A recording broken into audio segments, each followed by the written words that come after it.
as some of his personal issues have detracted him from being able to join us for a little bit. And Kathy, you had suggested that potentially we ask him to kind of give us a time frame, and then we could revisit his membership at that specific time if he has been able to rejoin us or not. And so Sonia reached out to him yesterday, and he felt comfortable with that. So we basically gave him 3 months, which really puts us through the end of the school year, and then gives him the summer as well, because we won't return until August. And so we felt that that would be okay if that was still okay with you all. And Kathy, that was your suggestion. Does that sound fair? I think that's very reasonable. Yeah. Okay. Thank you. Mm-hmm. Other members of the committee, do you feel that that is fair, that Josh be allowed to be absent for the remainder of this school year? And then we revisit his membership in August when we return? Thumbs up. I can't see everyone, so. Okay, good deal. Perfect. Wherever I am. Yeah. Oh, look, you might have your camera blocked, Kathy, at the top. There you go. Perfect, perfect, perfect. Okay. Okay, great. So today we've got several different individuals joining us. We've got Bo. He is our Chief Academic Officer, and he will be joining us to go over the 5C mill levy spending regarding to all things academic learning service area. We also have Phil Spare joining us today. He is our General Counsel, and he will be just going over some of the questions that came up from the last FAC meeting, where we were reviewing the 2.6 policy.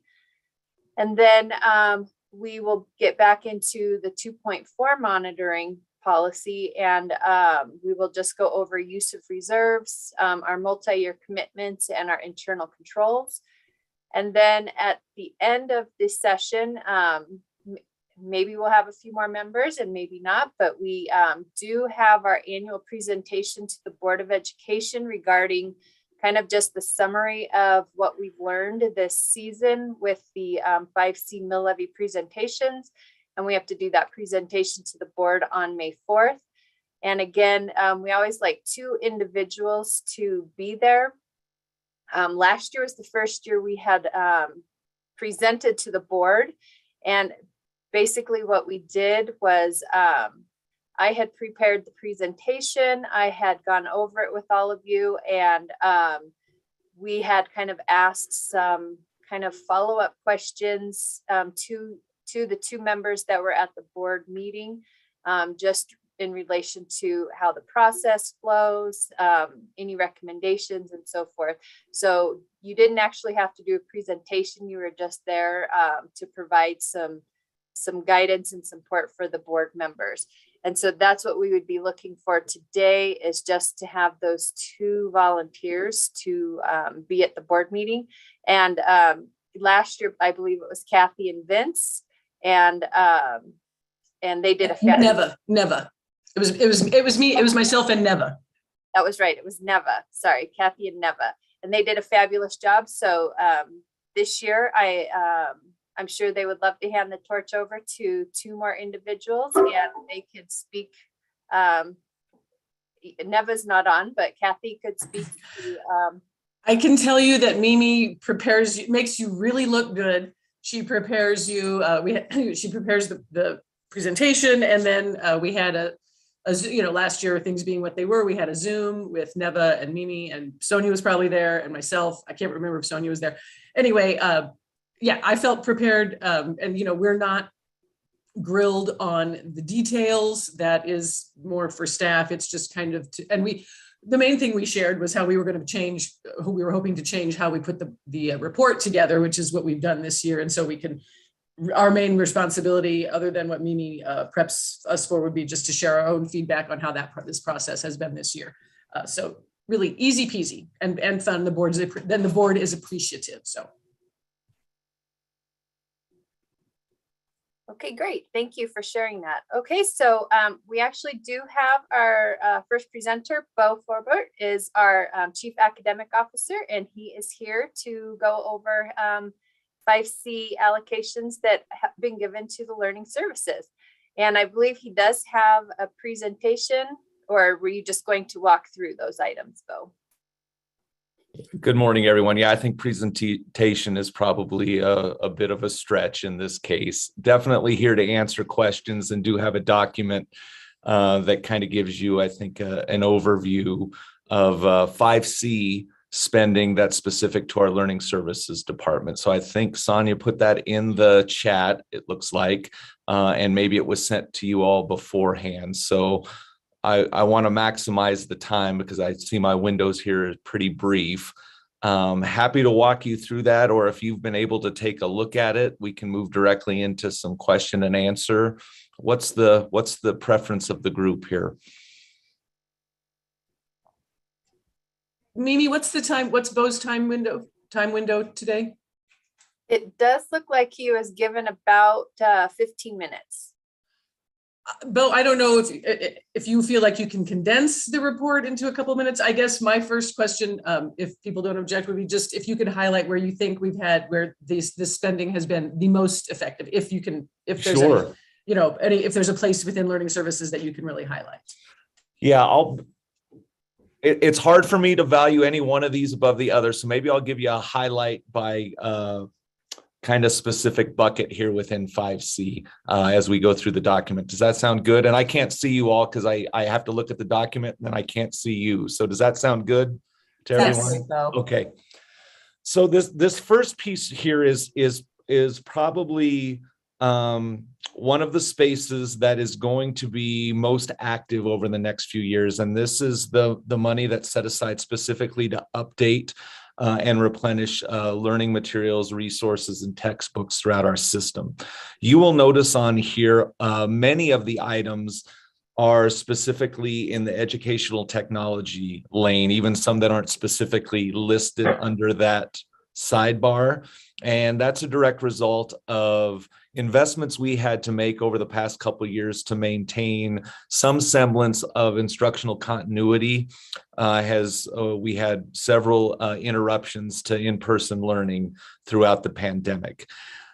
As we emerge from the pandemic, I hope you will see us starting to right-size some of this educational technology. It's not all going to go away. There's lots of utility in some of these pieces as we move forward that are just helpful in continuing to create students and graduates who are technologically savvy with tools that they're going to see as they leave our system and can really add some efficiency to learning.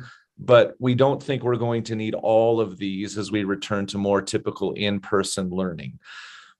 What has been kind of on the back burner those last 2 years are updating core resources throughout our system because we've been just navigating kind of an unforeseen and very strange reality in terms of teaching and learning.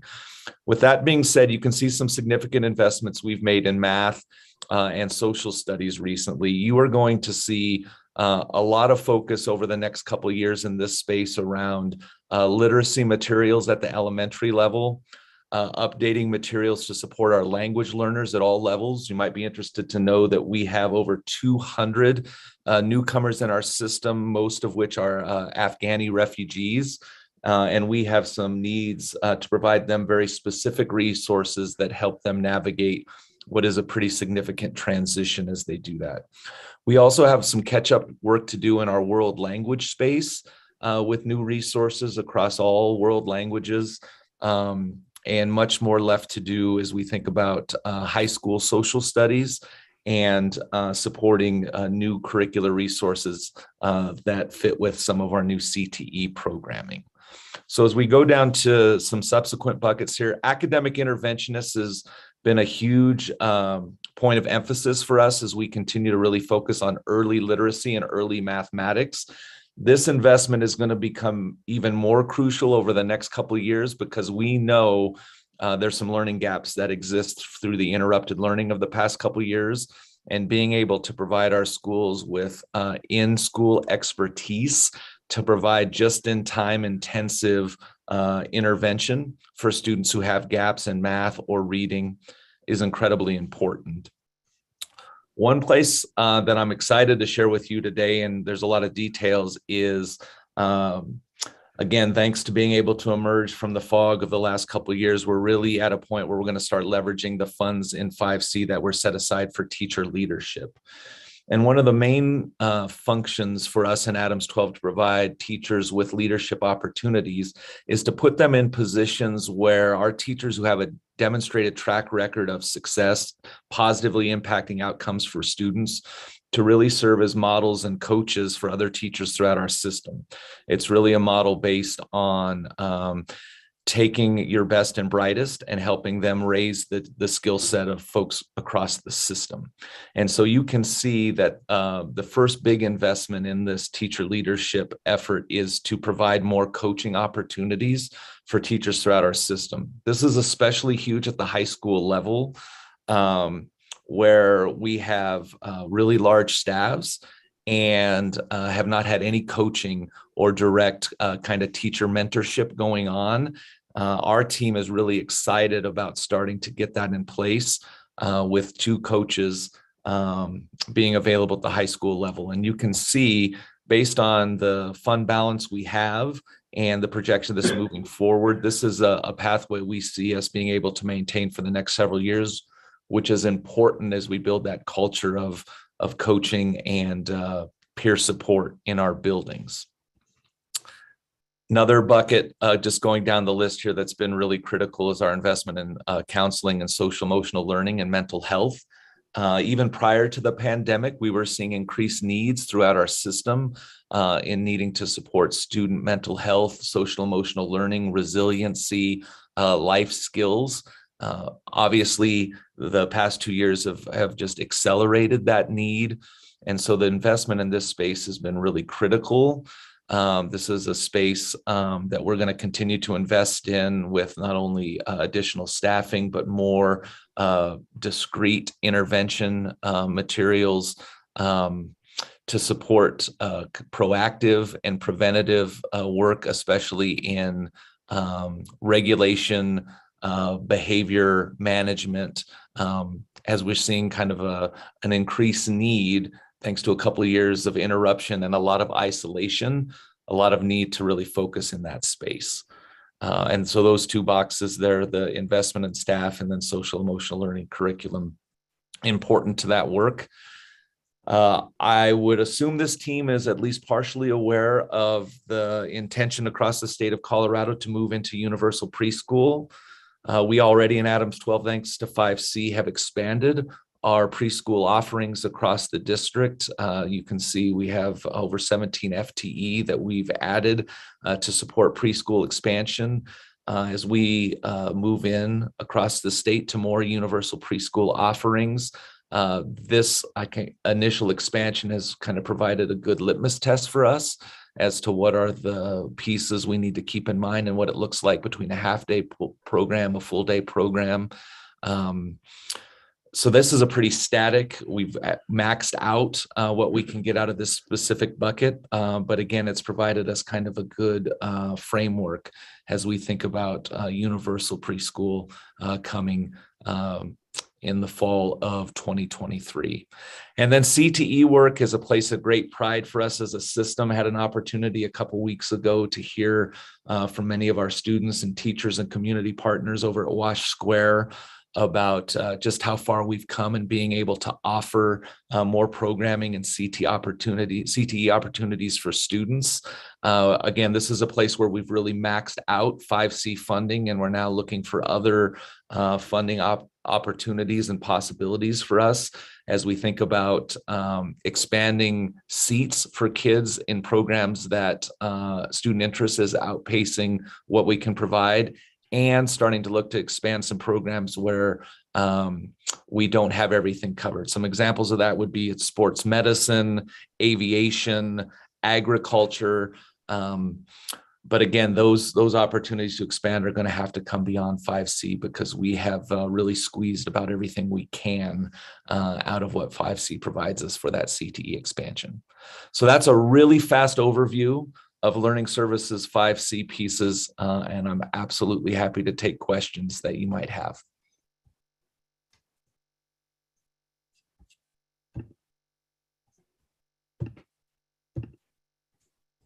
I guess I have one question about the preschool. So we've spent, did you say so the 5C money for preschool has been allocated.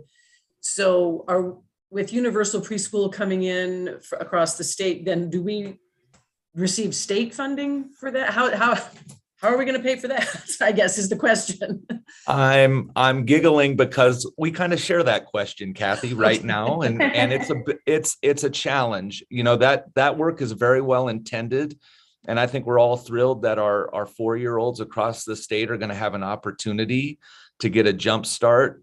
But the details around how that's going to be funded and distributed across the state, and how public and private preschools are going to kind of commingle in that space, is fraught with questions. I don't know if Susie's been keeping an eye and an ear on that. She might have some more details, but I think it's safe to say it's a burning question for us too. And I would agree. And Kathy, we'll know more later. Right now, we're looking at 485 pages of legislation for this universal preschool. So once we have a much better idea, we will definitely get back to this group and give you an update. Well, it sounds like we're in the same boat with everybody across the state. All districts are in the same boat. True. So it's just, we're all going to figure it out somehow together. Okay, thank you.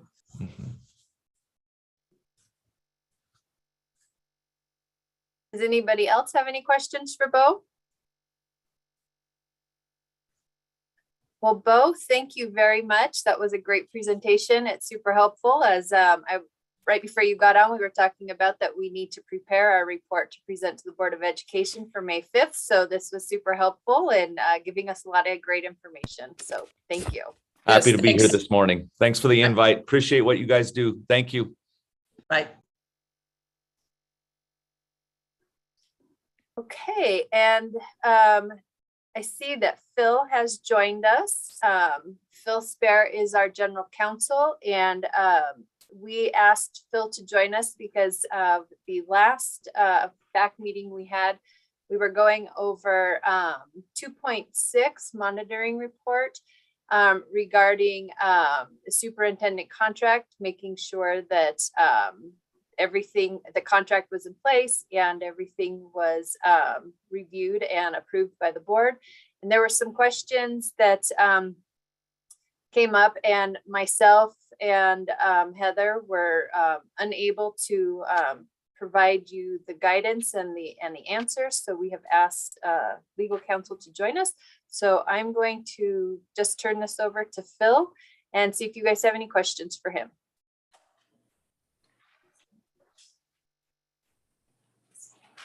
Still there? I don't see him. Bill, you're still up. There we go. Am I here? Now I can Right. see you. I know I was muted, so the first few words of wisdom I had didn't come across very well. But thank you for letting me appear today. I'm very impressed that I was told to be here by 8:35, and here it is, right on time. So I did a little bit of background research on what FAC's role is in some of the monitoring.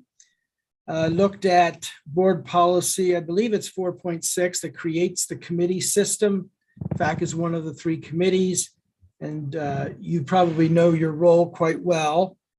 And then talking to finance, I was told that one of the assignments that you receive is to monitor board policy 2.6.1 that says the superintendent shall not change his or her own compensation and benefits, except as his or her benefits are consistent with a package for all other employees. So looking at the superintendent, last 2 contracts is what I looked at. one that started in 2018 and then was amended 2 times. And then the most recent and current contract, which went into effect March 17th, 2021. So some of the background on the 2018 contract that went into effect March 21st, 2018. It was voted on at a public board meeting on that date. And later it was amended 2 times, both by board vote in public meeting. The first amendment, I believe, was in August of 2018, and that removed the residency requirement because the original 2018 contract required the superintendent to live within the school district. And I believe it was in the summer then of 2018, just a few months after the contract went into effect, that Superintendent Gadowski announced to the board that he would like to move outside of the district to a different neighborhood. He talked to the board about that. It was discussed in public session and voted on. So that portion of the contract was removed, requiring him to live in the district. And I believe he did move slightly outside of the district. And then the second amendment to that 2018 contract occurred in June of 2019. And that was an adjustment to the para contributions, what portion was made by the superintendent and what portion was made by the district. I believe the change in June of 2019 was related to an increase in employee contributions to para that we all felt as school employees. And it actually was adjusted so it would be a little bit more to the school district's advantage, and so that the superintendent would experience a higher personal payment towards para, just like all the other employees. I believe that went into effect July 1, 2019. So what that second amendment to the contract did was limit the school district's employee contribution to 8%, and then anything above that, the superintendent would have to pay himself. So those were the 2 amendments that were both voted on in public to the 2018 contract. And then in 2021, there were several executive sessions that were publicly announced and held for the school board to meet and discuss the upcoming contract. And in my role as general counsel, I was at those meetings and heard the board, and then would write up a contract.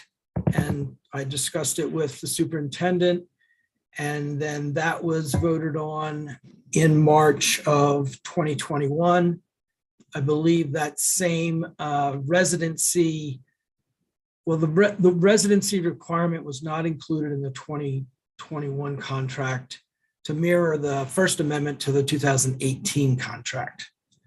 So in my experience as general counsel, I've never seen the superintendent try to change his compensation without public vote in the board.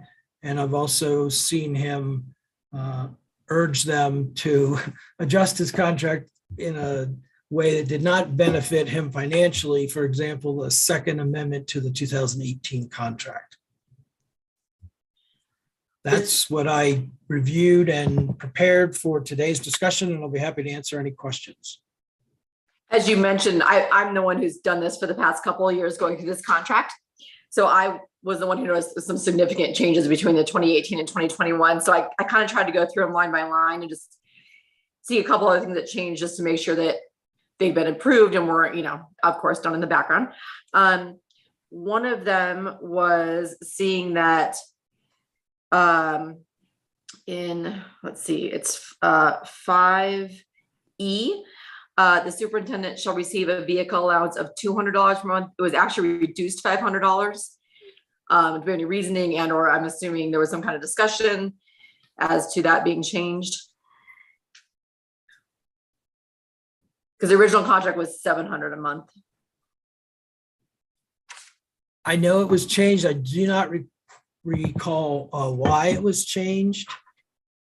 But I cannot answer that. Okay, but it Don't was know why it was changed. I know it was part of the negotiation process. okay. Then I also noticed in 5A, this is just for everyone else, this is the fringe benefits section. What changed too was also previously the superintendent would be compensated for a maximum of 10 days per year of unused vacation. Now it's 15 days. Right. I know they encourage him to take some time off, but in his role, it's very difficult. And again, that was part of the negotiation process. I think he found that he wanted to take more time off, but found it difficult. I wonder why. Okay. Trying to see, and I'm assuming the para part went into much more detail under same thing 5H, but I'm assuming that just was actually more detail based on the amendment from 2018 about the 8%. It just wasn't as well detailed in the other contract. Yes, and we did consult with outside counsel that's more expert in tax matters than I am when we put the 2021 contract together. So some of that more detailed language was probably as a result of those discussions. And then I wrote this down. I think it must be a change. I'm trying to see real quick. Sorry. It's sorry, 5G, that he will receive the superintendent's compensation in amount equal to $1,000 per month paid on the district's monthly payroll. So it's in the school year, the district shall increase the superintendent's compensation in amount equal to $1,000 per month. It's in lieu of participation in the administrative longevity program. So that one kind of stuck out to me because I was like, oh, that's quite a bit of money. I had not seen that before. So is that to compensate for something else that was taken out, or? I thought there was a similar part of the 2018 contract that was like a lump sum, and this spread it out over that time frame. Okay, that might actually, now that I'm looking at my notes, I'm trying to see. There might, yeah, that might have been.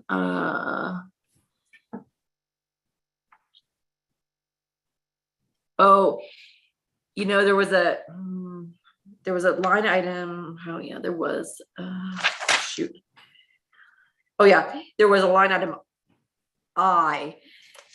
previously that was in each school year during the term of this contract. The district shall make a contribution of $12,000 to a tax sheltered retirement account. So that was to replace that. I believe so. Okay. Okay. I just want to, like I said, I'm not questioning anything went wrong. I just, where I saw the things different, I'm just trying to make sure we have a clear understanding. And then there was one item that was gone. Let's see, in line item.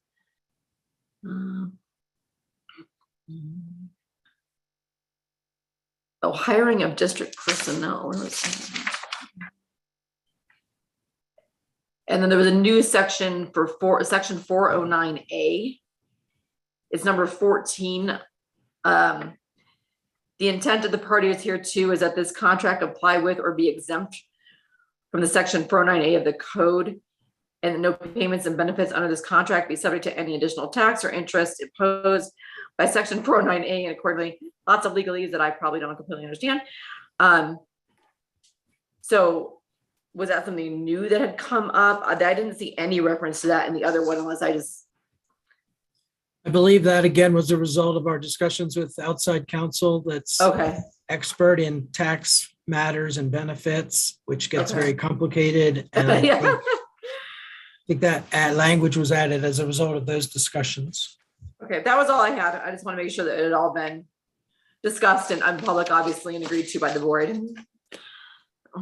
Thank you for answering the questions. I appreciate it. Oh, you're welcome. And just FYI, there is a exemption, specific exemption in the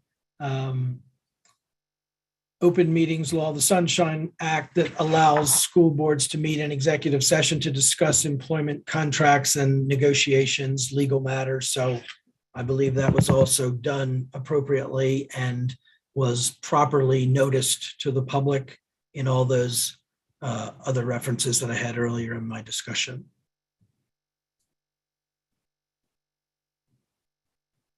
Okay, Any are other there- questions? Okay, thank you very much.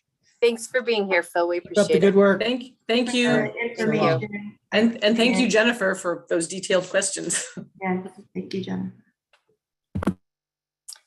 Okay, so that allows us to move on to external monitoring report work on in sections 2.41, 2.48, and 2.414. And so Susie is our expert in 2.41 and 2.48. So we can ask Susie some questions. So Susie, 2.41 policy says that we shall not at any time use any reserves other than as intended and permitted by law. Allow our discretionary reserves at the conclusion of a fiscal year be less than 3% of the general fund revenue, except as provided in our section 2.42, which we have our other little reserve bucket. So does anybody have any specific questions regarding our use of reserves and the amounts that we keep? So maybe before you have questions, I'm going to give you a little bit of background of what we've got, our different reserves, and what in 2.4.1, what it currently refers to. And then I'm going to give you an update that the board just voted on at the last meeting, and how this policy is going to change. So first of all, we have a required reserve. We have required reserves. So one of them being our TABOR reserves. Those are our multi-year reserves. And state law requires that we hold that reserve. In 2.4.1, it refers to maybe what's the language on that one is that they call that reserve currently? Is it a discretionary reserve? You're on mute. Yes, it is a discretionary reserve. Yes. What that actually is it's the board's committed contingency reserve. And the board had stated previously that they wanted to hold a 3% reserve, which is calculated to the same way that our TABOR reserve is calculated. So 3% of our revenues. That's a little broad, but that's the easiest way to explain it. Then in addition to that, we have multi-year agreements. So those are going to be with our negotiations groups, our teachers and our certified and our classified group. We have some retirement stipend agreements that are just going through the system, and those are multi-year payouts. And because of that, in addition to the normal TABOR 3% reserve, we also reserve for future payments on these retirement stipends. So that's another multi-year agreement. We have what's also considered a kind of a dedicated reserve. So at the end of a school year, if we've got projects that we've been working on and they've been paid for in the general fund, but we know we're not finished and we're going to move forward, in future years that we're going to do this, what we will do is we will set aside those unspent dollars from the current year so that we can pay for those items in that next fiscal year. So just by crossing fiscal years, we don't want to lose that and have that just roll up into the general dollars available to allocate into schools and buildings. We want to make sure that it continues on the work that we agreed within that fiscal year. So we've got some of those reserves. And then finally, we have what's called our unassigned fund balance. And it's just exactly that. It is unassigned. It's our leftover at the end of the fiscal year so that we can balance our budget. And It is allowed to be used for anything necessary one-time expenditures. We don't use our fund balances for multi-year expenses. Any time we allocate dollars from those fund balances, those reserves, we make sure that they have a end time period for them. That's what we currently have. We just went to the board because our outside auditors, Clifton, Larson Allen, for multiple years have stated the district, in accordance with best practices, should have an unassigned fund balance policy. We should really have a policy that states our unassigned fund balance should be within a particular percentage. You can either pick a number or pick a range. And what the board did at their last meeting is they voted to pick a range. So what we are doing is that committed contingency reserve that the board had, that's 3%. So for your monitoring report, everything stays the way I originally explained it. This is giving you a heads up for next year's monitoring report. Okay. Yeah. What will happen is that 3% board contingency goes away. All those funds move into the unassigned fund balance. And now the language states the unassigned fund balance at the end of the fiscal year must be, right now, it must be between 4 and 8%. And that's going to be calculated based on revenues, similarly to how we had calculated that board contingency reserve. It also leaves the language that is in, it'll kind of lump it together, but it leaves that language that was in 2.4.2 that said, you can't just spend it, you have to get approval when you go outside of those ranges. So if for some reason we end a fiscal year and we happen to have more than 8%, we would ask the board and have during public meetings, we'll have a conversation with that. If we get to a point, because of all of the needs and the inflationary pressures and all of this, some of this other stuff that's going on right now, if we need to dip below 4%, we also will have to go to the board to have a public conversation about that as well. In addition, if we would dip below that 4%, part of that language still that is in there includes us putting back in a repayment plan so that we get back within that 4 to 8% range. All of our reserves at this point are cash funds. We do not use any other form that is allowed by state law for our Tabor reserve. Our Tabor reserves by law are allowed some other opportunities. We have not chosen to go those routes, and we do hold all of our reserves as cash. I have a question. Yep. So when we go to this unassigned fund balance range process next year, will the restricted fund line items then, I'm just trying to make sure I understand, are going to be lumped into the unassigned fund balance category? The only one that's moving into that unassigned is the board committed contingency reserve. There's so just the board one. Oh, just the Yeah, rest will- everything else stays the same. Okay. Nothing else goes away. Okay, so when we look at the reserved funds line items, we will see those multi-year contracts that are moving across fiscal years. Correct. See those line items there. Okay, I just Yes. wanted to make sure I understood. All right, thank you.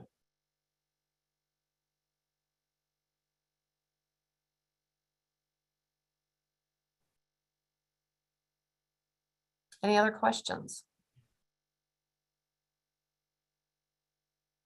How do you, so I guess just thinking about it, like it seems like there's probably quite a bit of projection involved in estimating the revenue that's sort of the baseline for this and different things like that, that it's not just super straightforward, like in terms of like how much reserve to carry and everything. Is that kind of true? And could you talk about how you make those estimates and do those change very much. Sure. Yeah, so our estimates, so our biggest revenue source in the general fund is the School Finance Act formula funding from the state. So our per pupil revenue for kids. We go through a detailed process every year where I have a big spreadsheet and we follow the legislation as it comes out, go to a lot of different meetings, talk about the opportunities that we are going to have and how that formula is going to change. And we use that as our projection. We also have new opportunities that may come up during the legislative season for revenue. One example that I will point out this fiscal year is looking at increasing the funding that the state provides to our special education students. And so we include that information in when we are looking at our revenue numbers.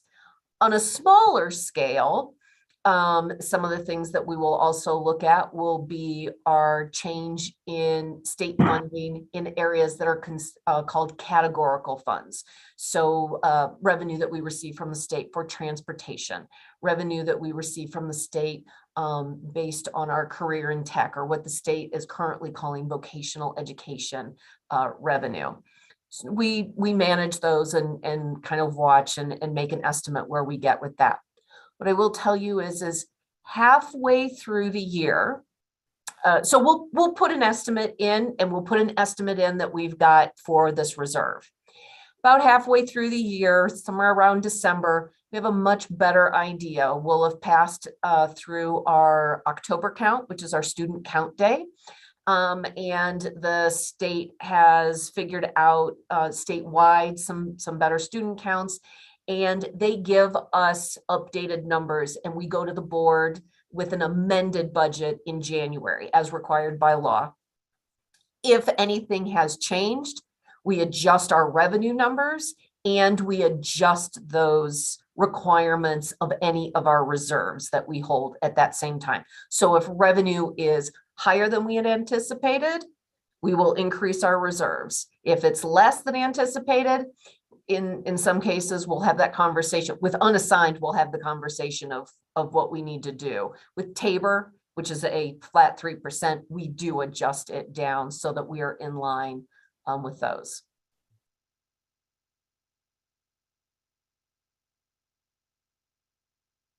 Just out of curiosity, what's a ballpark figure of the amount of all these reserves together? I'm just curious how much we hold in reserve out of the budget. Mimi, what's at the last end of this? I don't have the. I'm just curious. It's Yeah, not critical to our report. I was just Sure. curious. No, I just didn't have the last financial statements open. Yeah, I'm pulling them up right now. Just give me a second here.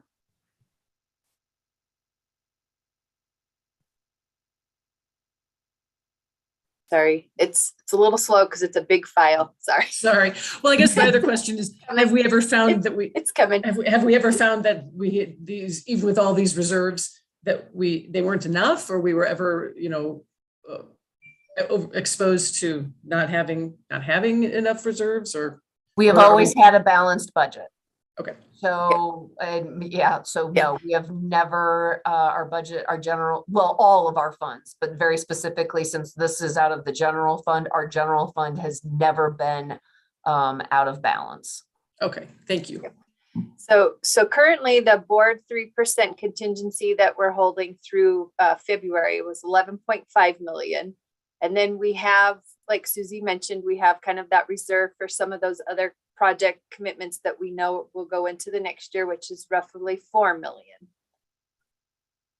And then our Tabor reserve itself is same as the board reserve. So that's the 11.5. And then we have those multi-year commitments for those retirement stipends at 9.1. So those three are roughly 37 million, 36.8 million. And then we have we're estimating about 6 at the end of this year for unassigned fund balance, I believe. Yeah.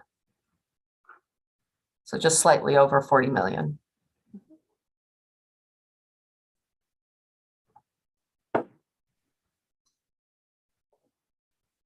And by the way, as I mentioned, since all of that is cash reserves, we do work with our investment advisors, and that money is not just sitting, it's earning money. So our reserves do earn interest for us. Not a ton at the moment, but as when the market gets better, we do definitely make sure that we are having our reserves work for us.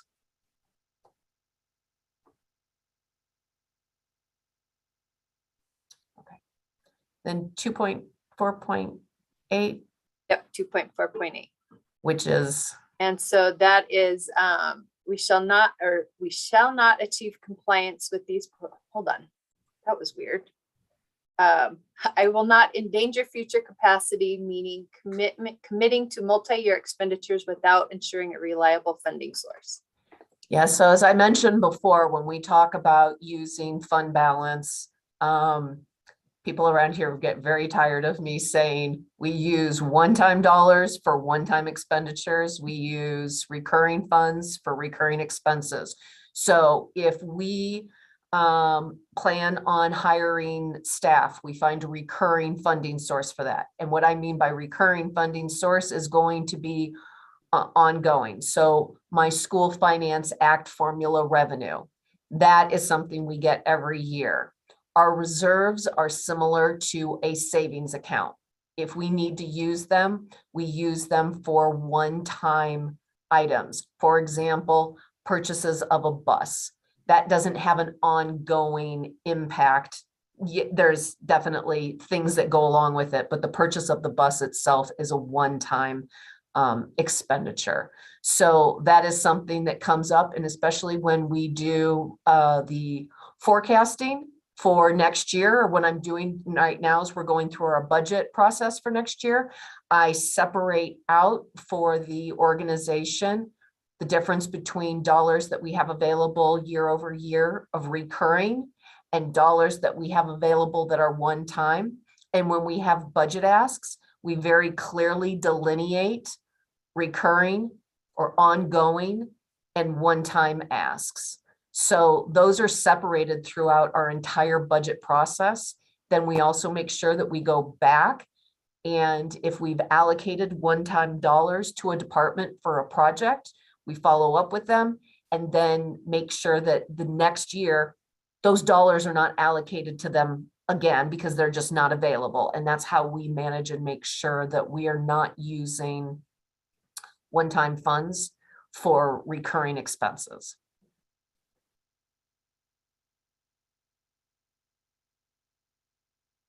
Okay.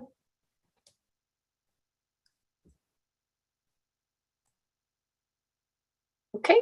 The next item we had was 2.4.14, which is internal controls. And so I can go over that piece. So the district has a set of what we call our risk documents, and those risk documents provide a summary of all of our various internal controls over all of our activities that would involve any type of financial impact.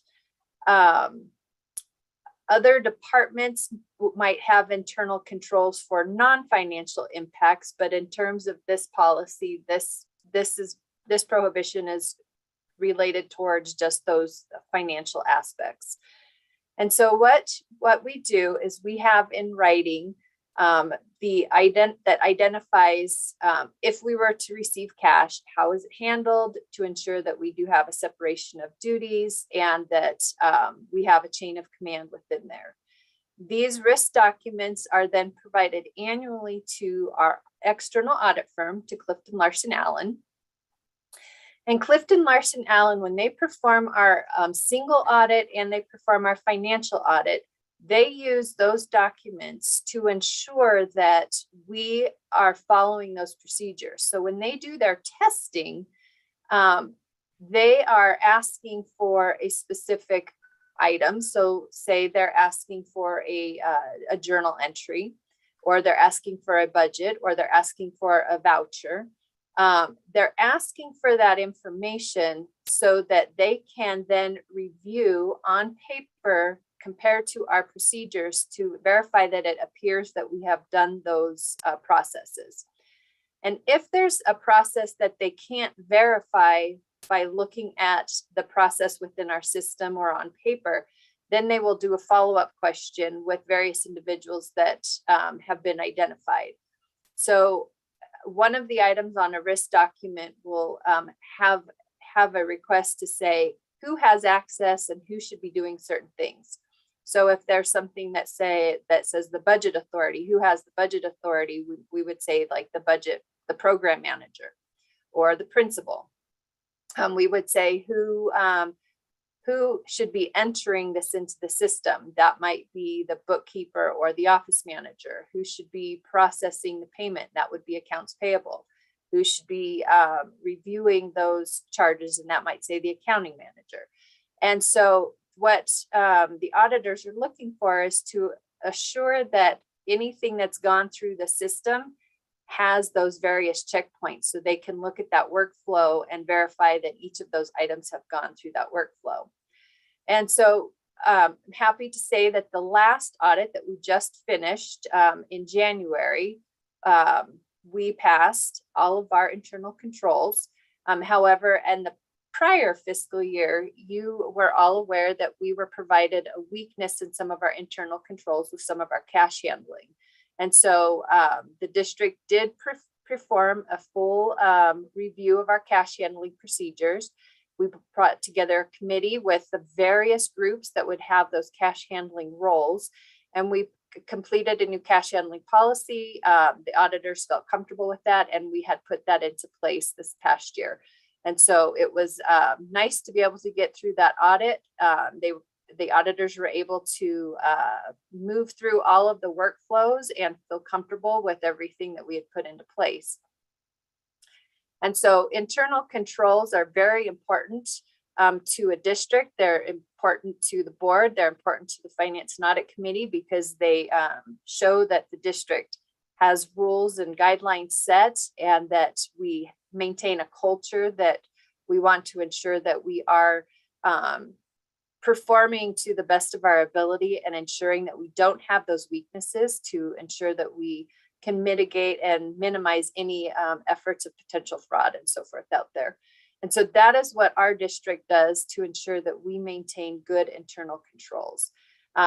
In addition to the internal controls that we have written out, we try to also have just kind of standard operating procedures so that we are allowed to train new employees of how they should do their processes. Because an employee new to the district isn't going to read this risk document and they're not going to quite understand what it's telling them. So we like to have kind of desk procedures that someone can sit down and look at a desk procedure and say, oh, if I get an invoice from a vendor, these are the steps I have to take to make sure it gets paid. And these are the processes that it has to go through to ensure that it's going through all the right steps. And so those additional documents we share with our staff and we train on. And so I think that kind of sums up how we confirm that we maintain good internal controls. Do you all have any questions? So I remember from the external auditors kind of overview and whatnot that they were very specific that they weren't testing for fraud. Can you kind of explain that again in sort of this context and what if that means that you guys do that, or just sort of curious how that kind of squares with this piece? Yeah, so the external auditors, their job they're not hired to seek out fraud in the financial statements. Their job is to review all of the processes to ensure that our financial statements are performed within standard guidelines and that have met all of our internal controls. And they've reviewed our internal controls to ensure that we have controls in place so that fraud is mitigated in itself just on the general day-to-day basis. If they were to see a weakness in our internal controls like they had in the prior year, that's when they bring it to our attention saying, we see a weakness in this, you need to revise it. And then they can go forward. So while they're not auditing our books to look for fraud, they can identify if there's a potential weakness that could potentially allow for fraud. And if they're seeing that we have good controls in place, and they identify that all their testing has provided that the financial information is accurate or appears to, it is as accurate as it appears to be from all of their testing, then they can say that we have a clean financial statement audit. Obviously, all companies face the concern of fraudulent activities. And so that's the finance. It's the company's due diligence to ensure that we have those practices in place to mitigate those as much as possible where we can. And while our district doesn't have an internal audit team, our accounting team kind of works as that review point. And so we have a lot of individuals in our department who, as information comes into us, we're monitoring those data points to identify if there's anything that potentially could go awry along the line. We're not, our department isn't like a cash department, so we don't have money coming into our department on a general basis.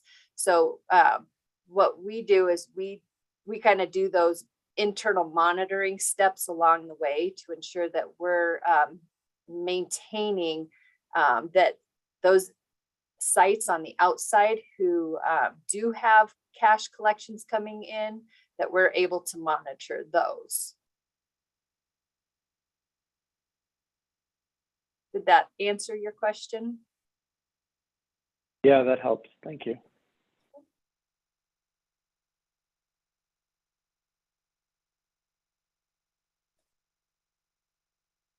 Anything else in that area?